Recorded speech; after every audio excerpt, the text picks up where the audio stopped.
Why did Pope Leo XIV give €500 to every Vatican employee this week? Are you secretly training the future Pope? Why are Bible sales exploding across the US in 2025? All this and more brought to you today by Your Church Headlines.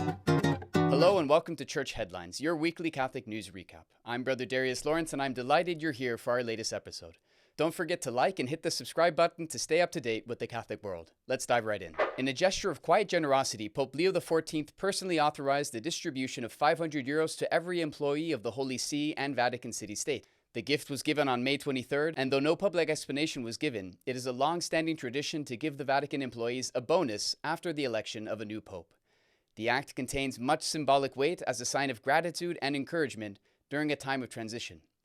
The Pope later met with Vatican employees and thanked them for their service. "Popes come and go," he said, but the Curia remains. In a widely shared interview, the former personal trainer of Pope Leo XIV revealed that he had no idea his client Robert was Cardinal Robert Prevost, even after working with him for 2 years. The trainer described him as friendly, disciplined, and quiet, never once mentioning his ecclesial role. When the news of the conclave broke, he was stunned to see the man he trained 3 times a week was now on TV, wearing the white cassock. The story has endeared the new pope even more to Catholics and non-Catholics alike, portraying him as a man who embraced simplicity long before the papal spotlight, and who knows the importance of taking care of one's health. A report published this week reveals that Bible sales in the United States have soared.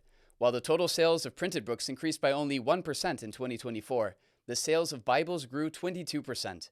Many of these Bibles are a first-time purchase by young men and women looking to begin their spiritual journey in a world full of instability and anxiety. They hope to find meaning and consolation in the ancient text. The modernization of the Bible's design has also helped support resurgence.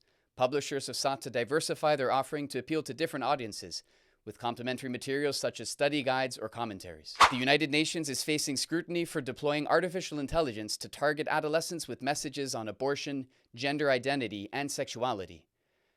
Under the guise of tackling misinformation, the United Nations Population Fund has been using AI to spy on adolescent attitudes towards contraception, abortion access, and sexual identity in the global south, in order to target them with information that seeks to change their views on these topics. While the stated goal is to promote inclusion and awareness, Catholic observers warn that many of the messages conflict with these cultures' own moral systems, as well as with church teaching.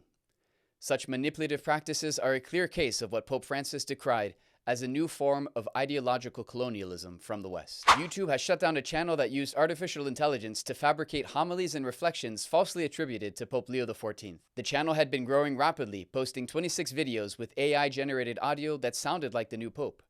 The channel quickly grew to almost 18,000 subscribers, and one of its videos had reached 330,000 views. In the comments section, it was clear that many of the viewers were convinced that it really was the Pope speaking. YouTube acted quickly, deleting the channel and citing violations of its policies on impersonation and deceptive practices. The incident highlights ongoing concerns about AI misuse, especially in matters of faith and spiritual authority. The Patriarch of Constantinople, Bartholomew, has confirmed that Pope Leo XIV will travel to Turkey at the end of this year. The visit was agreed upon during a private audience at the Vatican and is seen as a major ecumenical gesture. It is a sign of renewed interest between the two ancient Christian churches, still walking the long and often difficult road towards unity. While speaking to reporters after this meeting, Bartholomew reiterated his hopes for the new pontificate and his confidence in Pope Leo XIV's will to continue ecumenical dialogue between the Catholic and Orthodox worlds. This will be the first papal visit to Turkey in over a decade. On Sunday, June 1st, Pope Leo XIV made headlines once again, this time for a surprise birthday party. Leo XIV had lunch with the Augustinian community next to the Vatican